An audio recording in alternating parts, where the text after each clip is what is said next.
It's really a great pleasure to be here to join you, to discuss with you about the technology, learning, and innovation process for renewables.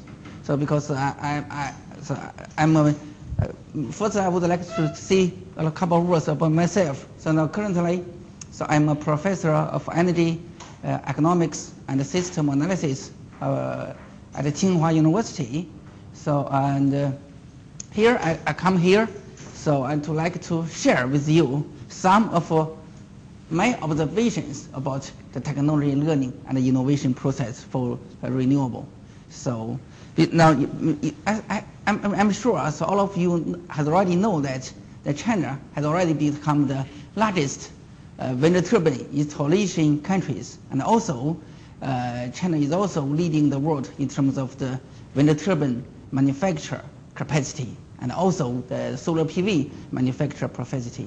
So, and that's why, so I came here, would like to share with you some of my observations, the whole story, how it could happen, so in China.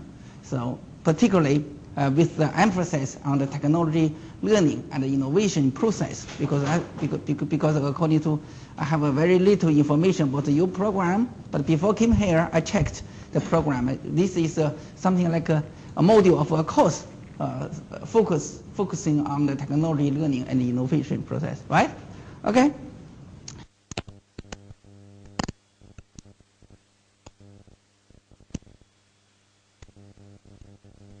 Basic concepts is very important. So the first is the three concepts is also very important. So one is the invention, innovation, and diffusion. So these three words covers the whole process of the technology innovation.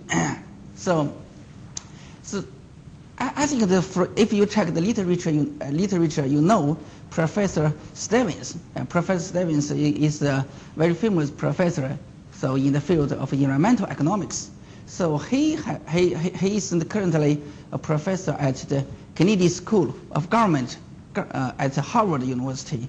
So this definition from an article published jointly by Stevens and his I think his students, Jeff. So in the resources and energy economics. So to give some explanation of these three concepts. So, but it's already very early. So it's in the year 1994. But I'm very much in favor of his definition. So today I also would like to share with you. So first is the invention. What's the invention? The invention means the development of a new technical idea. So this is the invention. Then this is the first stage. Then innovation. What's the innovation? The innovation is the incorporation of a new idea into a marketable products or a usable commercial process for the first time. So this is so it's also very important. So the third stage is the diffusion. The diffusion is the typically gradual process of adoption of the new products or process by potential users. So this is so it highlights the three stages of the whole technology innovation process or life cycle.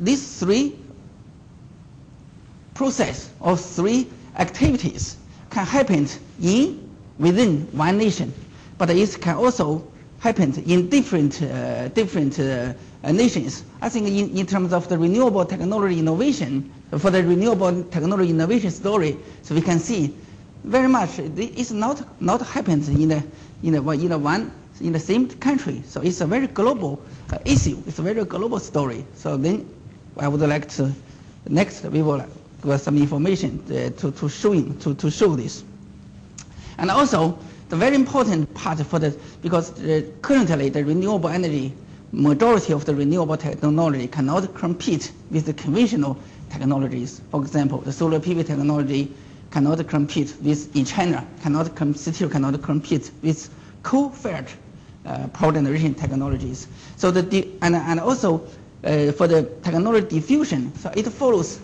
so call it logistic growth model.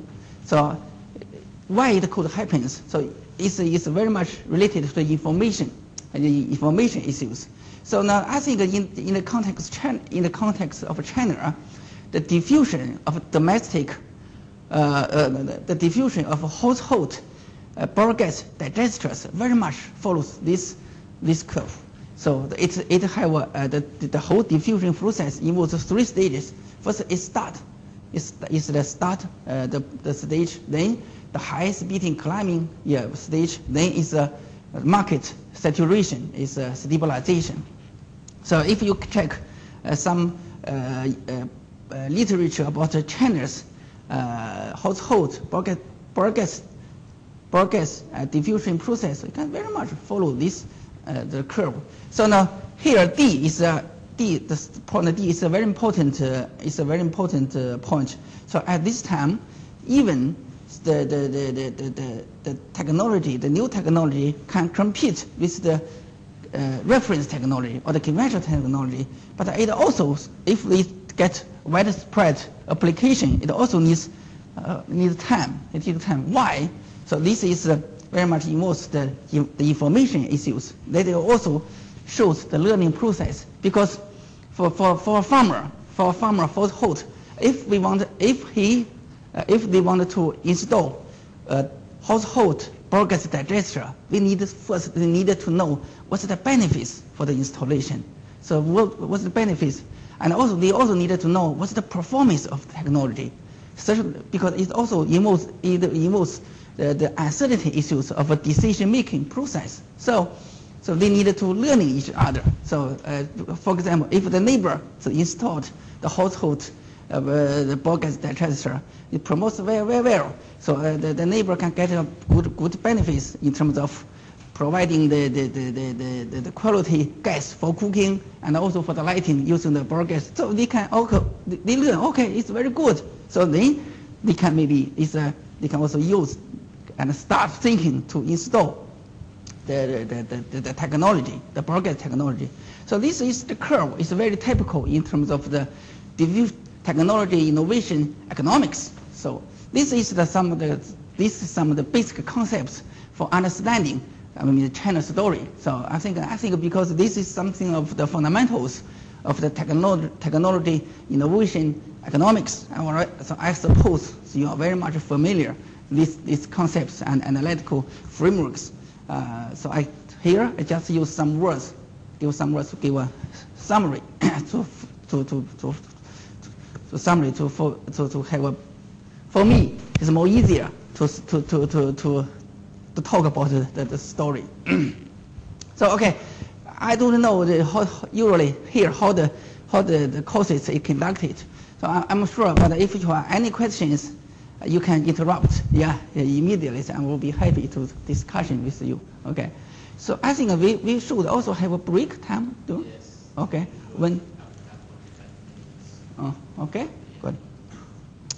So now, because I'm from China, and also I would like to know how could the renewable technology innovation happens, the fundamental drivers. So for the China's industry development, renewable industry development, this is a very important issues for understand, because any technology diffusion you need an enabling environment, and also you also have to look at what's the fundamental drivers.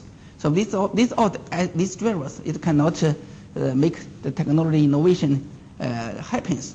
So here I would like to highlight some underlying drivers for renewable technology innovation in China, and also I would like to take this opportunity to share with you the macro picture of China's energy economics. Okay, just to share with you some information. So first, you can see China is a big country in terms of population, and then you can see so China's population still in a stage of growth. So it's supposed it will peak at the year 2030. So the peak of China's population is approximately between 1.4 billion to 1.5 billion. So China has a such population. That means they have to consume a lot of energy because the population is a very important, is the fundamental driver for energy consumption. So, and also another issue is for China is very unique currently is the so-called urbanization.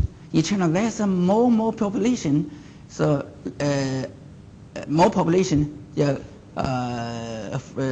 move from the rural areas to the cities. So you can see China is still under now currently China is under very so-called rapid urbanization stage, because the people living in the cities and compared with the people living in the rural areas in terms of energy consumption, the people living in the cities consume more energy. So this is also very much a driver for China's energy consumption.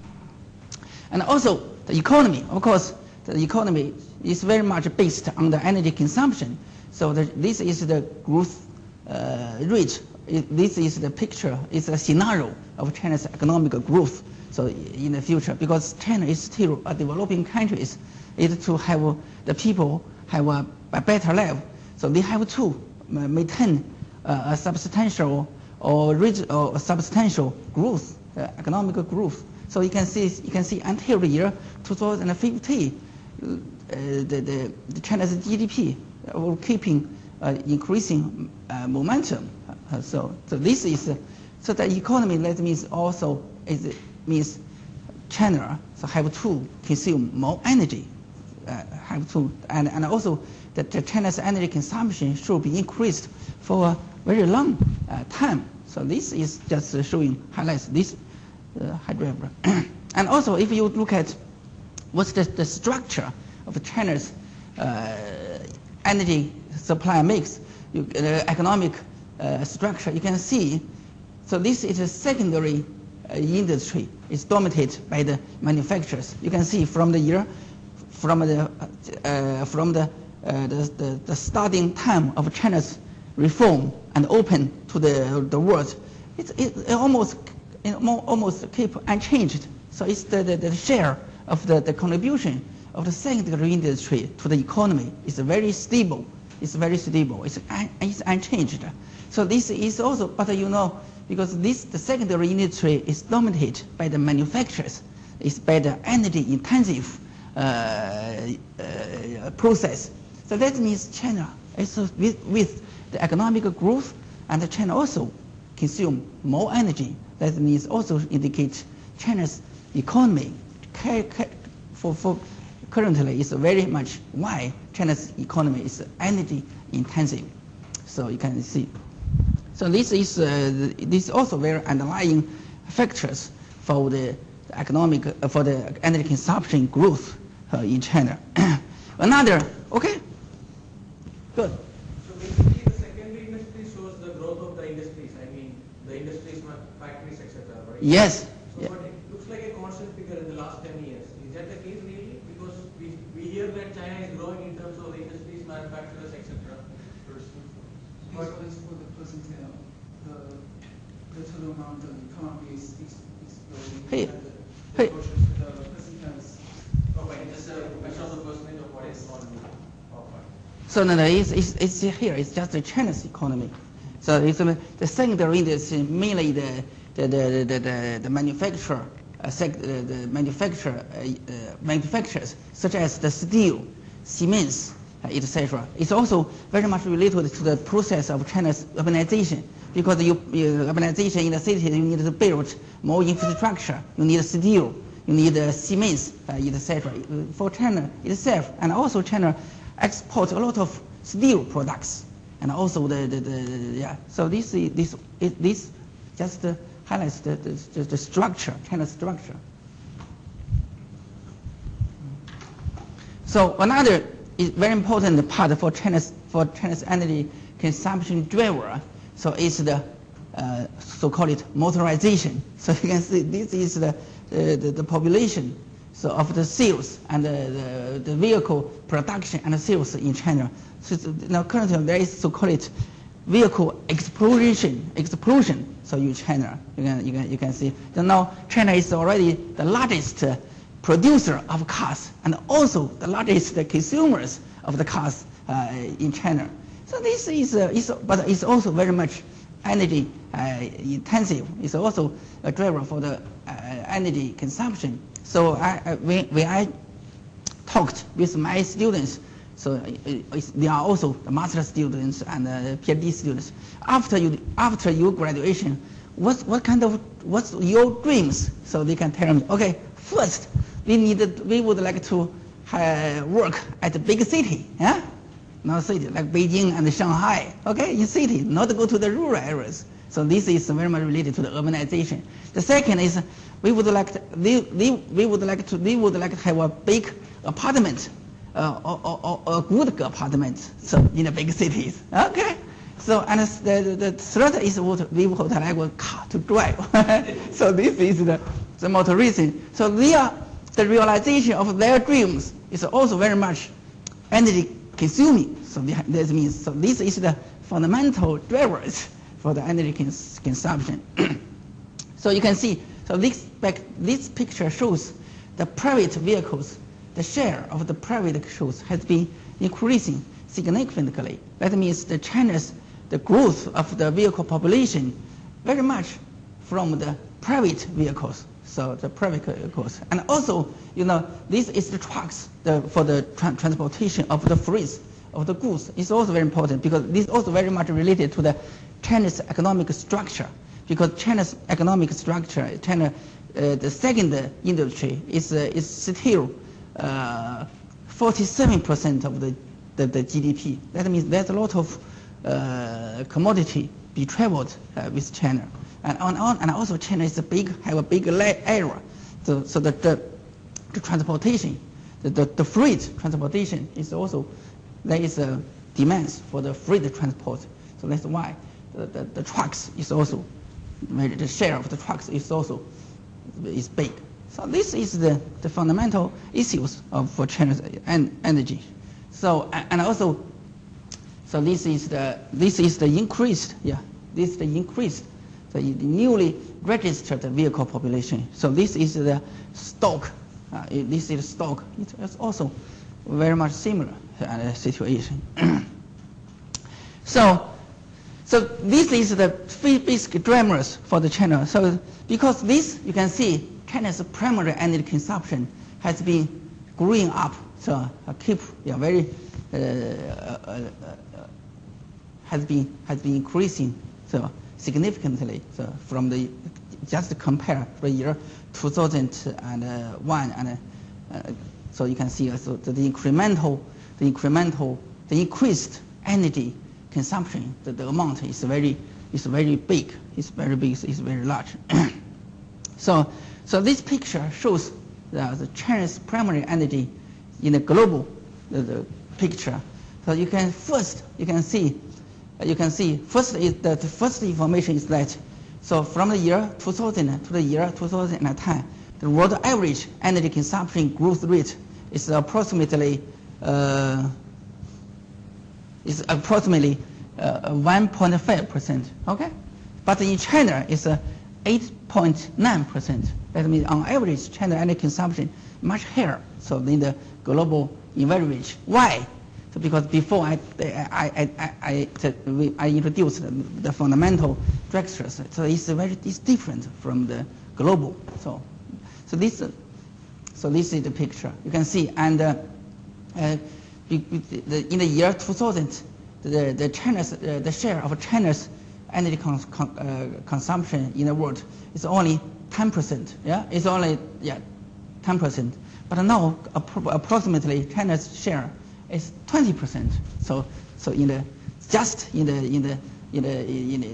10 years. So this is this important motivation for China. Why China takes substantial efforts for the renewable energy? Because first there is a big amount of consumption and also a big amount of increased energy demand. So they have two. So and also, so in terms of the global increased energy consumption. So this picture shows, you can see, here, you can see, so from the year 2000 to the year 2010, the increased energy consumption, so it's approximately 2.6 tons of oil equivalent. But China accounts for 1.9 billion tons of coal equivalent. So you can approximately 55% of increased energy consumption from China. So it's a big pressure for China. So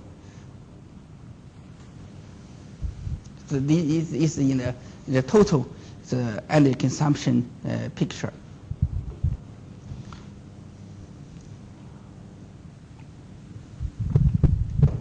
So it's China's primary energy supply mix.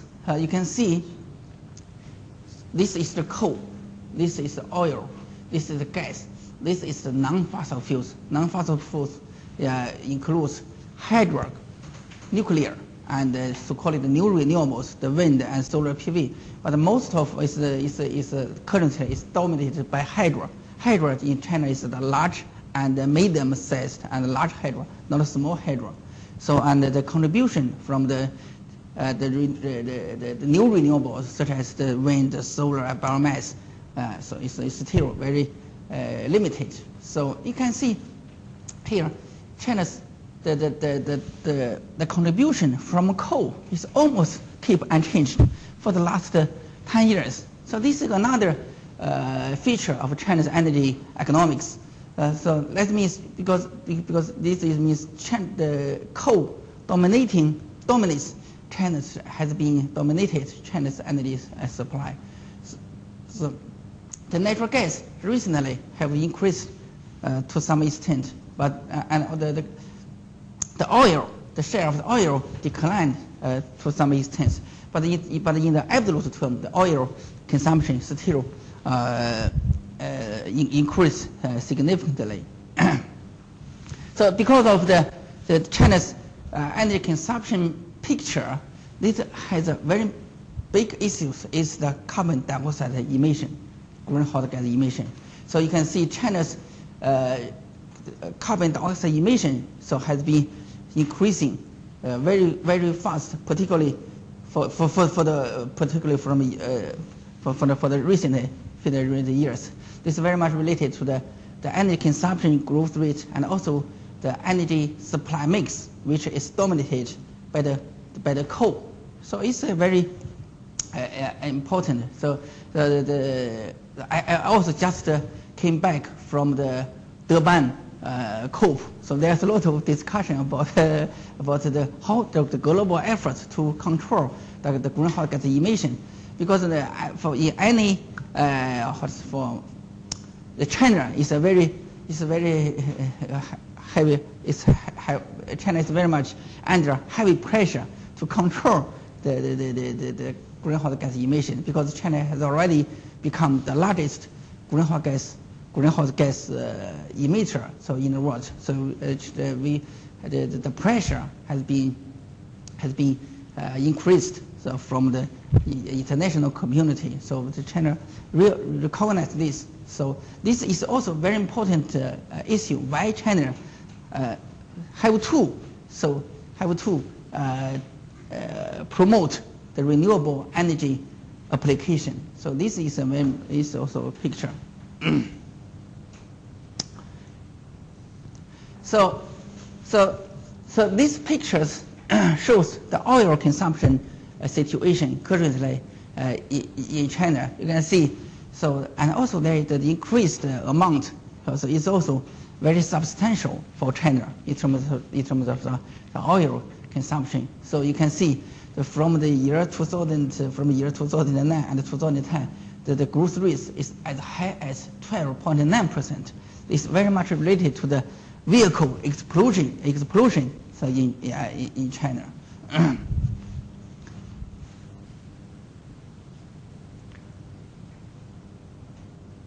So and also this picture shows the China's China in the global oil consumption. You can see the global oil consumption on average, global oil consumption growth rate on average is 1.2% for the past 10 years. In China is 6.7%. So that means it's much higher, also much higher than the global average. So now currently approximately 11% of the oil consumption come from China, come from China.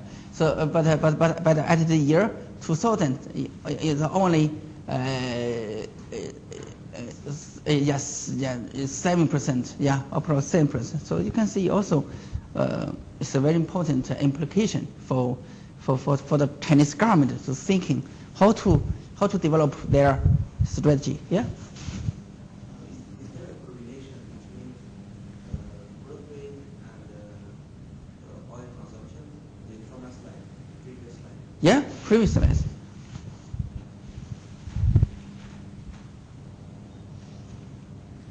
This slide? You mean the oil with the economic? Yes. The oil consumption is increasing. What? The oil consumption is increasing throughout the years, but the growth rate seems to be. The flow rate, there's some is just fluctuation. Yes. So the growth rate. So now I think there is I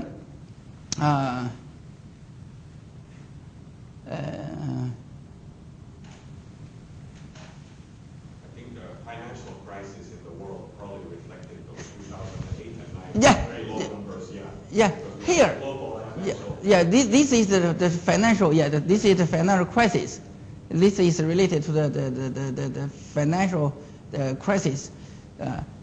Because now I can tell you very good question. Okay, I can tell you. In terms of the oil consumption,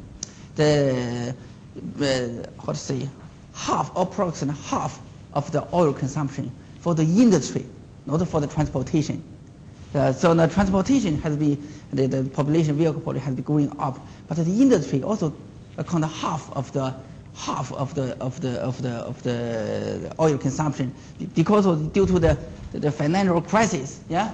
So the China's economy has been declining particularly for the export of the commodities. So this reflects, and also because the economy, the growth rates decline, and also involves the transportation of the goods, the freight transportation also declining. This showing the different, the major. Here is explain the major declining of the growth rate. Okay. My question is, we have recession, global recession, right? 2007, 2008? 2008, 2009. Yeah. Okay, but the point is, okay, we see 2005, like it's clearly, it's the most, the fastest decline from 2004 to 2005. But how can we explain it?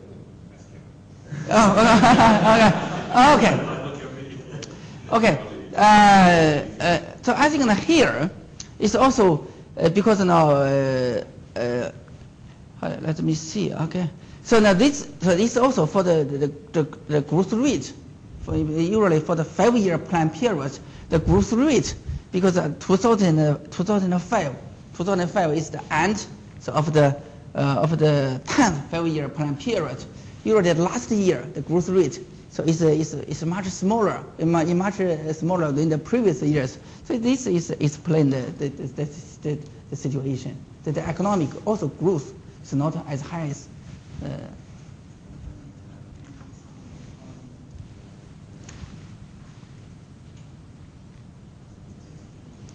Okay.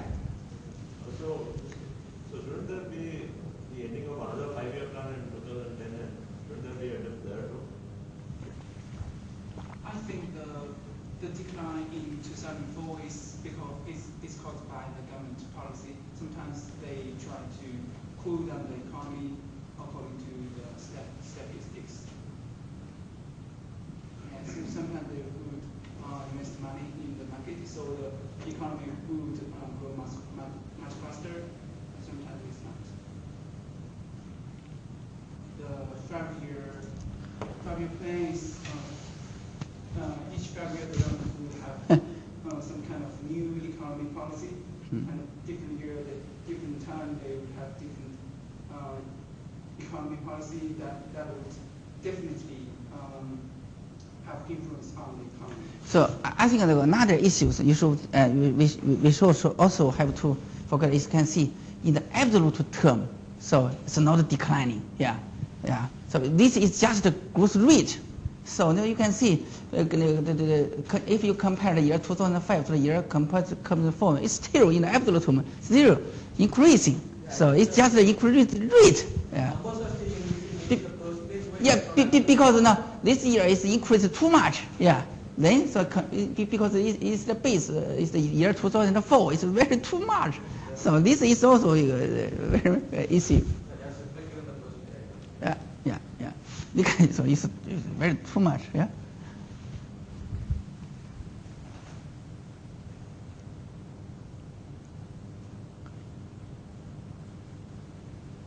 Okay, so you can maybe here you can see in terms of the increased the oil consumption. You can also have more sense. So this is here you can see this is the economic crisis. This is the economic crisis between the year 2008 2009. Globally, globally the oil consumption is not increasing. Instead, it's declining. It's negative. But at this time, China is the increased oil consumption is still positive. You can see. So this, and also you can see approximately currently the increased oil consumption from the year 2000 to year 2010. So the global is 456 billion ton, but China is about 200 million million tons. So it's 45%. So it's the increased. So it's a big contributor of the increased oil consumption. So that,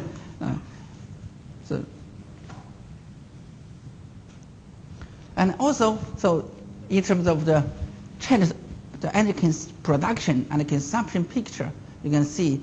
So this is the oil production capacity, the production outputs of the oil. It's almost unchanged. It's also very so the largest capacity of China's oil consumption is approximately 200 million tons. It cannot be increased. Otherwise, it will have to have a very high cost. So even for the future, so according to the estimation of Chinese experts, the peak, the sustainable oil production is approximately 200 million. So you can, from this slide, you can see currently more than 55% of oil have to rely on the international market. It's a very much big concern of the energy security. So this is also another very important drivers for China to develop the renewable energy. So this, yes, you can say the situation is very, for China it's very difficult to increase his oil production capacity. So now here, so this you can see this information just highlights the drivers why China promote the renewable energy development in terms of technology innovation and also the industry development. The first is to meet the large amount of increased demand for energy. So because there is a need. So we have to explore other resources to meet the increased demand of energy. The second is China have to diversify the energy supply, so-called energy supply diversification, because China is still dominated by the coal. the coal is still accounts for the 70% of the energy supply. So the third is to improving China's energy security, because the China have more than 55% of the oil comes from international market. It's a lot of energy security concerns. Then the fourth is China have a very heavy pressure to mitigate the greenhouse gas emission. So this is international drivers. So, and also China also have a very strong sense of building a competitive, sustainable energy industry. Because because in terms of the oil industry, refinery, and in terms of the coal industry, maybe China is not leading the world. But for the renewables, for the new energies, there is a chance for China to become leading the world. So this is the fundamental drivers for China's renewable energy development. So, do you have? This is the first part of my presentation. If you have any questions and comments, so you are welcome. Huh? If no, so then we will go to the next field. So this is the first term of. Okay, maybe we can have a harvest rice. It's very important.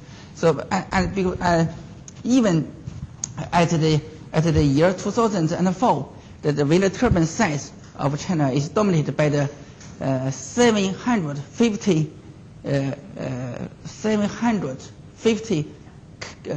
kilowatt turbines, but now it's a 1.5 megawatt wind turbines. So this is very important.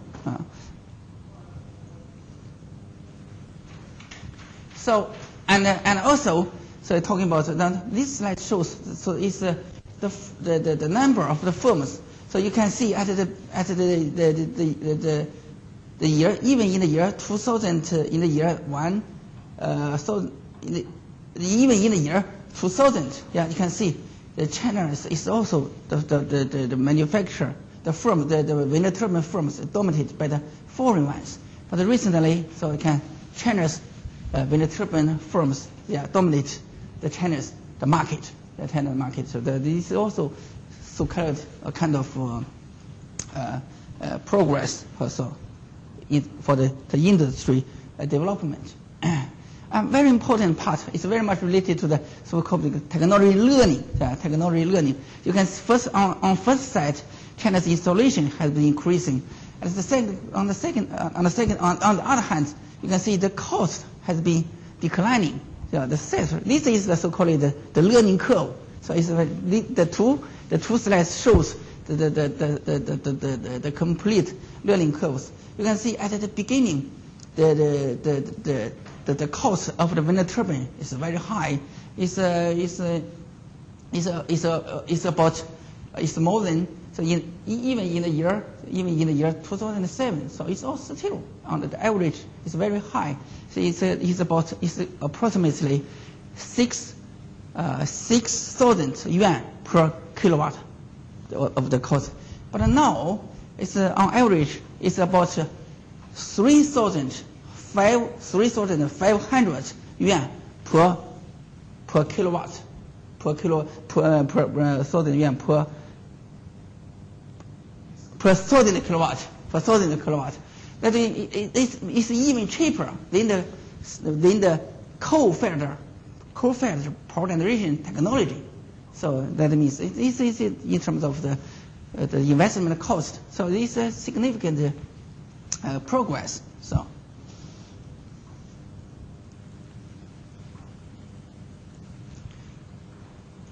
So this is for the wind turbine technology. Now, then you can see for the solar PV technology. This because of the cost declining, it also makes it possible for China to install more wind turbines. Because if the cost is very, very high, China as a developing country cannot afford very expensive technologies. So this also shows why, China for the past 5 years the installation can be increased as a growth rate of as high as 100%.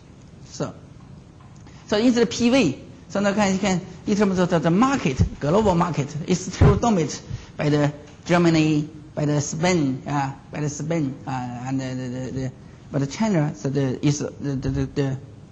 China is here, China is here. So it's ranked the 7 is in the 7th place. So the first is Germany, the second is Spain, the third is United States. You can see Japan, Italy, France, and China is here. So it's not the solar PV installation is not big much, but in China but the manufacture capacity so is the largest in China. That creates a lot of problem. So there is a lot of debates, arguments. So because China produced the solar PV system, but used in Germany and Spain. So I visited Germany. I have some discussion with German colleagues. They are also heard some complaints about the Chinese solar PV industry because China's PV industry is cheap, so making the German industry have no chance for the solar PV system. So it's a big complaint. And also, in Germany, they import a feed-in tariff, a very high feed-in tariff for installation of a solar PV system. And in some extent, they subsidize the Chinese manufacturing industry. So, but in China, and also there are a lot of arguments because the manufacture happened in China. It consumes a lot of energy. And also have a lot of pollution.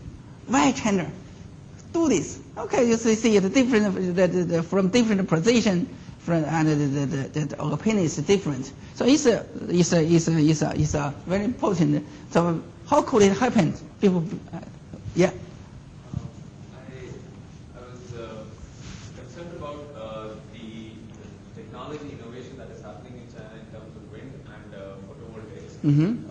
Even though, like in one of the graphs, you said that the wind, they started the basic production and technology on a huge margin in 2005, and then it just peaked. Mm-hmm. So why is it that countries like Germany and Spain and other European nations and the United States, who were already into this field for quite a long time, Mm-hmm. could not compete with China after that particular, after 2005 and so on? You mean for the wind turbine? Yes, for the wind turbine Okay. and photovoltaics. The production that China is doing is, why can't these countries compete with China? Okay, I can tell you the story. Okay, so now this is so we have in terms of if you look at the whole process of the technology innovation and the diffusion. So there is involved in the invention, innovation, and the diffusion. But I think it's also very important because the renewable technology market is very global. It's very global. That's why the invention take place in the United States, in Germany, so in Europe, but the technology transferred to China. After transfer of technology, China also have a lot of re-innovation take place, and make the cost reduction. There is a special story talking about when the cost has been declined. So we'll do some analysis work. So I would like to see my arguments about the arguments of the Chinese industry and the European industry and the US industry. So I think because the technology market, the renewable market, is really very much a global market. Sometimes because at the beginning of process, the United States and Germany and other Western countries take a substantial effort for the technology invention and also innovation, and then transferred to China. Because China has the potential market, so it's transferred to China. Then after the re-innovation and the cost declined, and also this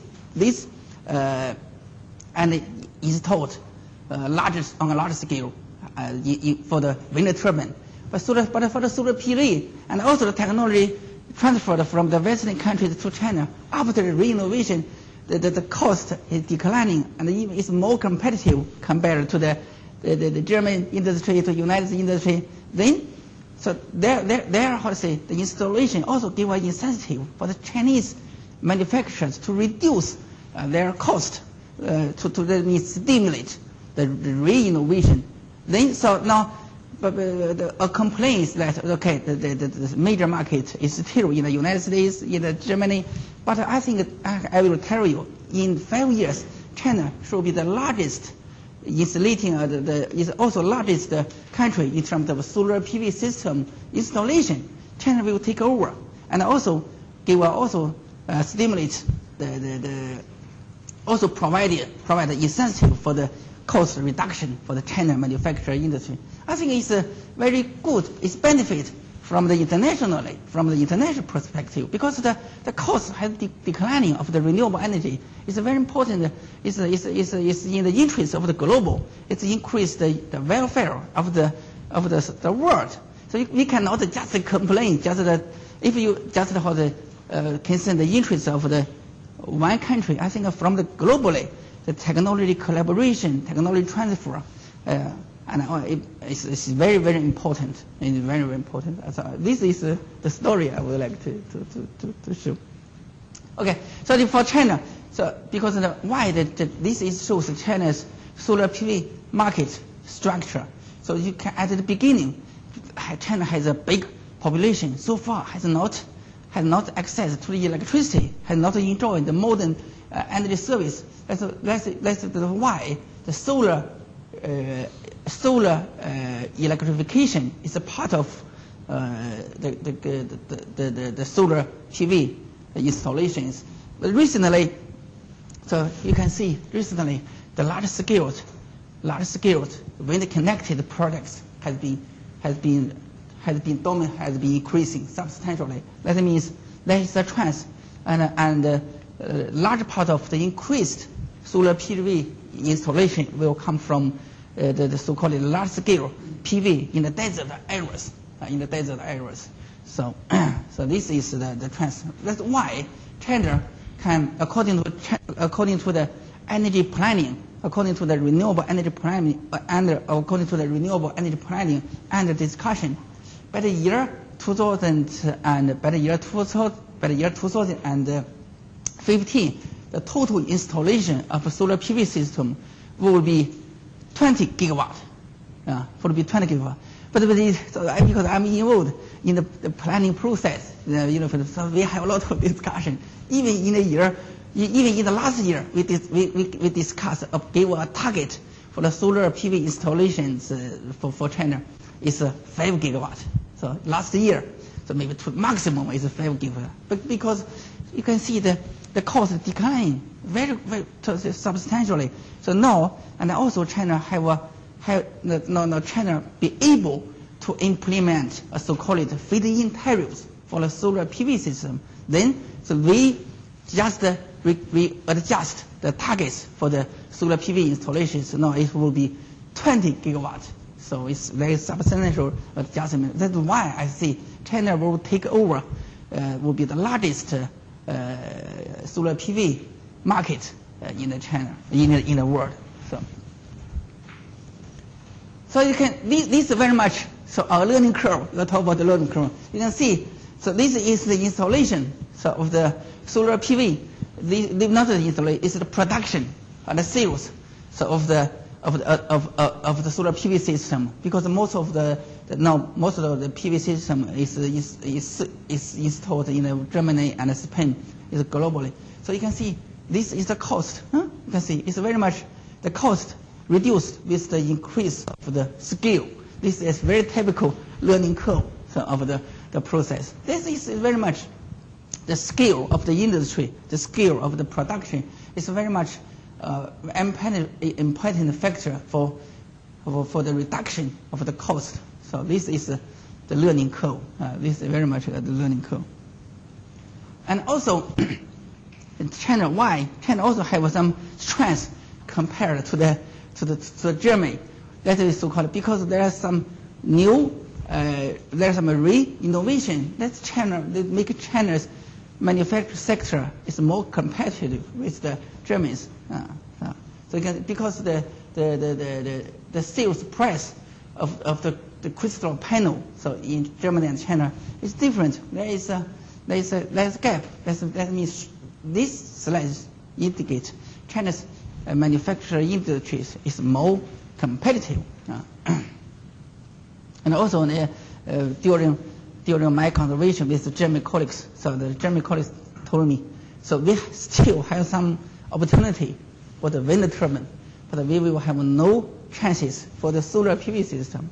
So that's why now we very much support the United States to have to raise a case. So with China for the China raise a case so to against the Chinese industry because there are no opportunity. So that's why Germany is very strong, the United States to fight with China about the trade issues. Have you planned for CSP in China?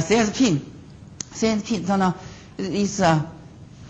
it's just in the it's still in the study and this demonstration process.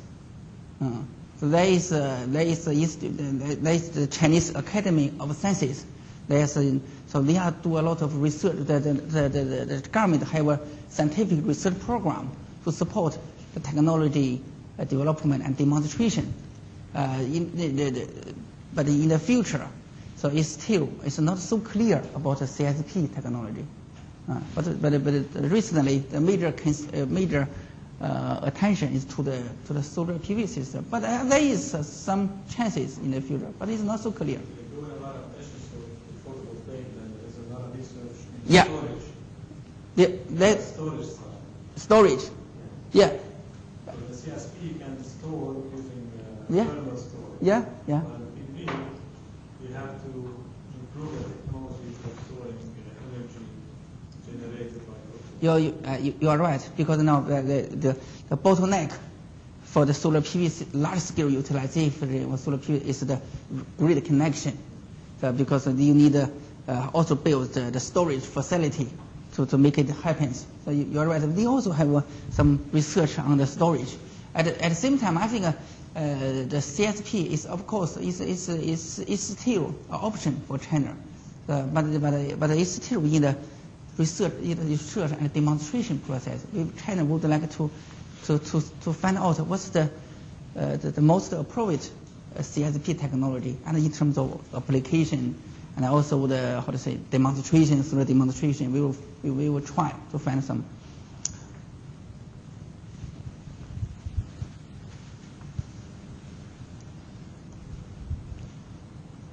So because you can see there is a substantial declining. So and also the cost, the declining the cost of sort of PV system. So with the increase of the skill, it's very much a technology learning process. So because I have a doctoral student, she just graduated. She do a study about to study the dynamics of the solar PV system, dynamics of the reduction of the solar of the cost of the solar PV system. So here, so I have some slides can show how the analysis work of her. So again, so you can see, so this is the very typical learning curve. Yeah, the cost decline with the increase of scale of the production. Okay, so so this okay. So now you can see why China is an industry. They have to do some. She has to conduct a comparison about why the advantage came from. You can see. So the system, yeah, you can see for the ingot, for the wafer, it's not too much. So the difference is not too much. But for the cell production, particularly for the panel of the system, China have a lot of advantages. So these advantages, so through the so-called re-innovation. Now, this slide shows why China's solar PV industry be more competitive. So if we're talking about the cost reduction, so you can see from a different stage, from the polysilicon, the manufacture, the production of polysilicon, then the ingot, then the wafer, then the cell, and the module, and the factory. So there are a number of mechanisms can be used to make the cost reduction happens, including the science, technology, research, and development issues, and also the equipment localization. So, the equipment produced in the Western countries is more expensive, localized. So then the secure economy. So this is also learning, and also the learning by doing, and also there is the industry integration. So this is the major mechanism for the cost reduction, and in a different process for the production line of the solar PV system. First, you can see the technology advantages. Through the technology research and development, you can reduce the material consumption, and also make the wafer thinner. It's also reduce the cost now. Also make the production is more energy efficient, and also the cell can increase the cell efficiency itself, the conversion efficiency of technology itself, and also through the automation, to increase the automation level, I can also save you money. So this is the technology through the research and R&D, research development, can reduce the cost. And also the equipment localization, it will be purchase the equipment with a low price. And also the transportation, so it's also cheaper. So, and also the sales, the scale of the economy, because there's the labor is cheaper, and also lead to the detailed division of the most detailed specialization of the labor, and also the fixed cost can be reduced with the scale of the economy, and also reduce the transaction cost. So this is and also the learning by doing. Learning by doing also increase the working efficiency, increase the productivity through learning by doing. And so also there is involved in the knowledge spillover. That's also a benefits. And also the industry integration can increase the yield and save the transaction cost and also transportation cost, and also can reduce the stock cost. So this is the major mechanism. The major mechanism, so we recognize for the cost reduction of the solar PV system. So we have to do some PhD students have to conduct mathematic analysis, so have an empirical study. So let's show him what's the relative contribution of the factors. You can see here, first is the scale of the industry is and the second is the market sale. The third is the R&D efforts in terms of the patents. So produced. You can see. So this is the contribution from the scale of the industry. So it's much higher. And also the R&D, research R&D also played a very important contribution. They are the two major contributors to the cost reduction, and also in the context of China. So before the let me see, before the year 2000 and before the year 2002, the R&D play a major role. The relative contribution from the R&D is larger. But after the year 2002, the scale of the economy, the scale of the industry play a greater role. So this also is my doctoral students' thesis work. this shows the story. And also according to the so each stakeholder. Is there a question? No question. Okay. So now so I think through this the global stakeholder analysis, maybe we can see why it could happen. So why it could happen in China. So first, here is the domestic companies. That means the Chinese companies. The foreign companies means the Western countries, Germany and the United States. It also involves. There is a very important stakeholder. It's the Chinese government, and also the foreign government also playing a very important role. I can see. So the motivations. So why the Chinese domestic company involved in the sector? We needed to technology leapfrogging through the technology transfer, and also increased the IP, and also they can also acquire more share of the market. You can see at the early stage, the Chinese companies, the share of Chinese, even in the Chinese wind turbine market, is very small, but now it's increased substantially. And also for the foreign companies, they also have some motivation. Because it's a potential market in China, they will be seek more profit. Yeah, and it can also get some incomes from the licensing. And also they also would like to increase the market share of the economy, because the size of the cake is increased, and they can sell more products. They also, China's labor cost is very low, is much low,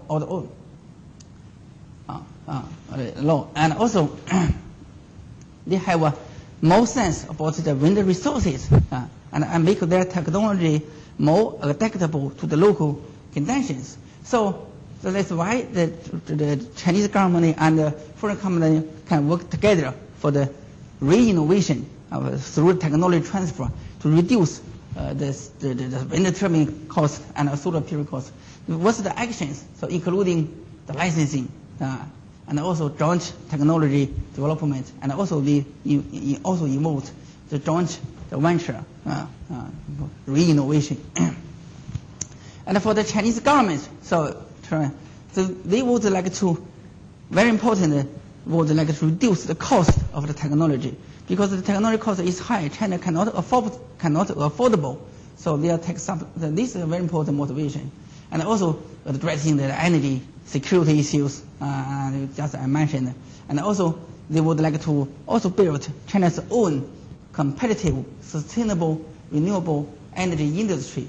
They also would like to gain the technology advantages, and also the industry is a new source for the job creation. So they can, in this context, Chinese government take substantial efforts, including the value tax reduction, and also guaranteed the grid connection. So we have a special institution arrangement so to safeguard the feed-in of the electricity, and also have a premium.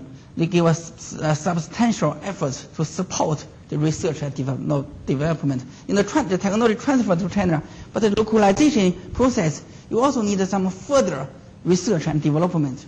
There is a number of programs of Chinese scientific research program to support this process, and also there are some custom duty reliefs to import some equipments, and also the government provides some loans. So this is the Chinese government.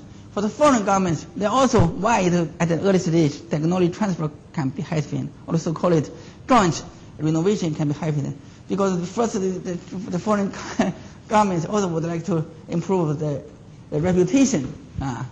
They also have some obligation in the context of the UNFCCC to mitigate the climate change. Okay. So this is, in this context, at the early stage, the foreign companies, the foreign government also give a lot of support for the technology transfer. So I have in the year 2009, I published an article to explain the story. So in the Journal of Climate Policy, the Climate Policy is an English journal, so So you can see the old stories. So of this happens. So this is through the stakeholder analysis. You can see. I think there are two important messages. One important message is just I repeated. I said a lot of times. Is the renewable technology market is very much global. It's a very global. It has a very global feature. The second is there is a kind of condition make the joint research and development, make the joint technology innovation and collaboration happens. So in the renewable technology industry. Yeah, please. You know, today there's a trade war between the U.S. and China. Yeah. On photovoltaic. Yeah. And U.S. is accusing China of dumping panels Mm. in the U.S. Mm. Do you have any information on this, or why this is happening? Okay. So I think so it's my private explanation, because the U.S. case is just for because the U.S. economy is not good, because job is also big issues, because they are have the U.S. government also have a very heavy pressure from the industry, so they taking the action is just I think for the interest of the United States. So but I think if as an economist, if you look at this issue from the global welfare enhancing perspective, you can see. So you can see China. So the globally the cost is declining. It's very good for China and for the United States as well. I think because during the process, the technology innovation process, you can see that Germany, the United States also in the early days, they also provide some support, and China also take a lot of efforts to make it happen. It's a joint effort of the United States and the China and Germany, and now it's time to the global to enjoy the fruits. So I think that it's very much personal interest. I think it's not good, but from a scientist point of view, I think this should like it happens. I don't know if I agree. Yeah. So, from the government, what do you feel is the highest incentive for adoption of renewable energy? Is it tax incentives or financing or the feed-in tariff? What's the highest? So for the next slide, we will see, because the renewable technology largely cannot compete with the conventional technologies. Yeah. At this stage, where it could happen, because there's a lot of market failures. Yeah, market failures. So in this context, they need some government or public intervention. So this is the necessity to make the technology, make the large-scale utilization of the technology. So it includes financial support, tax, fiscal methods, and also research and development. I think it's necessary. But now the United States, as a company, also complains some subsidy from the public sector. I think it's contradictory, because from the nature of the issue, there is a necessary to support. Even everybody should be accept for the renewable energy. The government, there is a need of public intervention, particularly at the early stage. But now you can, because for the personal interest, the United States very much argues you cannot subsidize the technology, but without the subsidy, without the support, renewable technology can never compete with the conventional technology. So this is my personal perspective. I think it's also a perspective from economists and also scientists. So, but of course there is some conflicts of interest between nations. But it's another issue. It's a political issue. It's political issue. It's not an economic issue. It's not a scientific issue. So I will give some. So you see, then this is the next part of my presentation. Is the public intervention for PV industry development. So why there is a public intervention? Because there is a significant market failures for the renewable technology development. So first is externality. So because the adoption of renewable energy can have a lot of positive externalities, including the greenhouse gas mitigation. But the market cannot automatically internalize this externality. So that's why at the beginning of the stage there is a need of public support, including some financial support. And also there is a lack of information, because the information have a very important public good attributes. Public goods usually is underdeveloped because of the free reader problem. So there is a lack of information. Information also involves research and development. R&D is very important in nature. R&D is a information creation process, and also the learning process, a lot of information.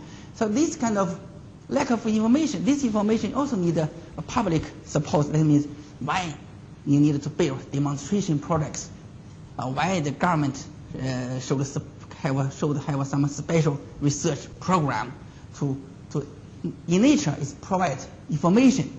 So I think it's an important market failures. The market cannot do this. Another issue is the principal and agent problem. It's a very important market failure. For example, if you wanted to build a photovoltaics, so in the building is a responsibility of the developers, real estate developers. They just care about the cost of they make the building competitive.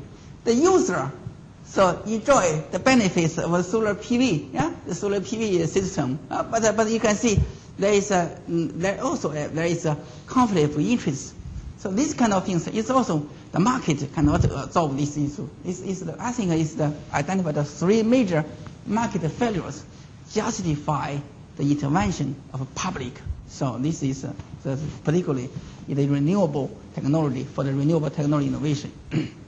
So in this context, so I think because the renewable technology is a global market, it's the global efforts. So you can see, make it why the technology can the renewable cost can declining, and also the installation has increased significantly. Because for the international policy measures from the China is the feed-in tariffs in Germany and Spain, particularly for the solar PV system. Because of the implementation of the feed-in tariff in Germany and Spain, and it create further incentives for the Chinese makers and manufacturers to reduce their costs. So, and also there is a RPS system institutional arrangement in the United States.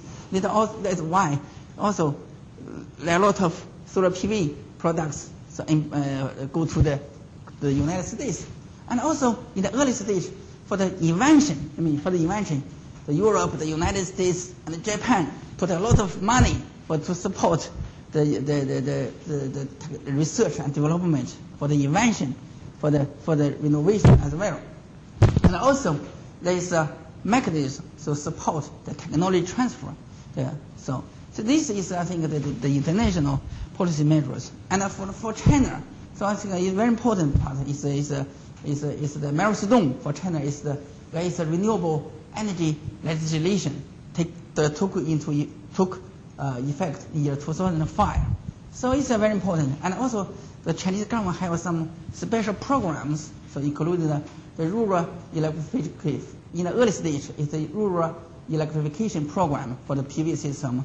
And also recently we have a solar roofs programs. And also most recently they have a desert large-sized solar PV program to pool So then for the technology innovation, there is a demand pull approach, and there also supply push. Yeah, there is a supply push pattern approach. There is a demand pull. So you can see the research and development is very much how say a supply push approach. The feed-in tariffs, yeah, is very much it's very much a demand pull approach. So for China, is also now currently also implementing feed-in tariffs for even for the solar PV system, and also China have a pro surcharge for renewables is under the renewable legislation, because every Chinese have now pay for the whole electricity surcharge to subsidize renewable. Because the China has already implemented the feed-in tariffs for the wind turbines. The shore-wide wind turbines installation has been increased so fast because of the implementation of the feed-in tariffs. Right now, China has already decided to implement feed-in tariffs for the solar PV system. That's why they can readjust the national targets for solar PV installation. But where the money comes from? So from the citizen, from the power surcharge. So every Chinese pay for. So at the beginning, the surcharge is 0.1 Chinese cent, but now it's increased 0.4 Chinese cent. But soon it will be increased 2 Chinese cents per kilowatt hour. So you can see China has a real technology. And also there are some refund of VAT, and also the local government, because the industry can also, for the manufacturing industry, can create more jobs, employment for the local, and also have let's say tax revenue. So that the government provides some cheaper land. So this is kind of also the area for the foreign companies to against the China solar PV industry. I think for this course, I think the public research development is also very important. There is a number of national national research and development programs. They give us substantial specific support for the cost reduction target at the cost reduction of solar PV system. A number of research programs, including national high technology program and our national basic research program, and also the K technology program. These different programs support the invention, innovation, and also demonstration of the solar PV technology.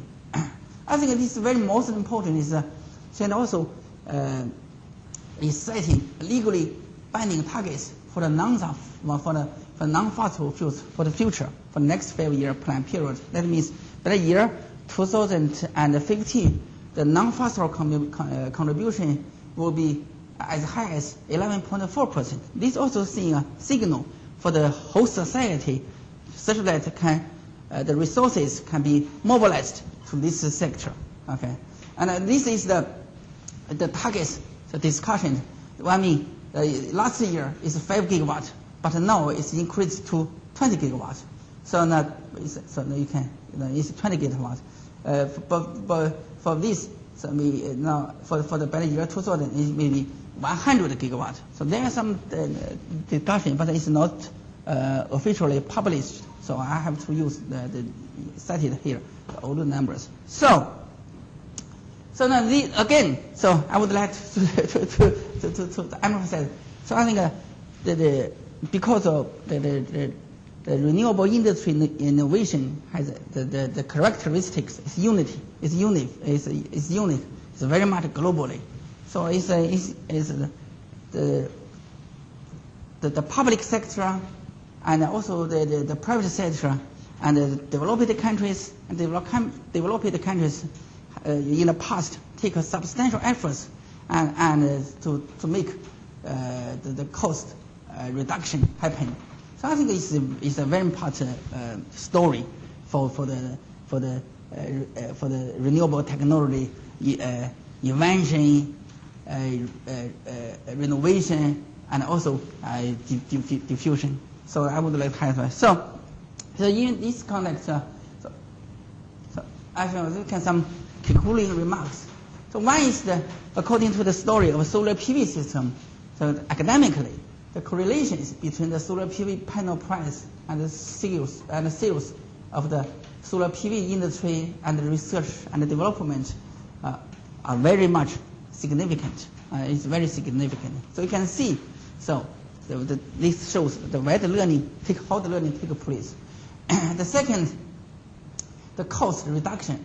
So in the solar PV panels is largely attributed to the combined international and domestic policy intervention. So this also the policy intervention is kind of the third. I think the renewable technology market is highly globalized, and the technology transfer and international cooperation play a vital role. So in the scaling up the global installation and the cost reduction. I think maybe it's some points I would like to highlight here. Okay, this is my presentation. Thank you very much for your attention.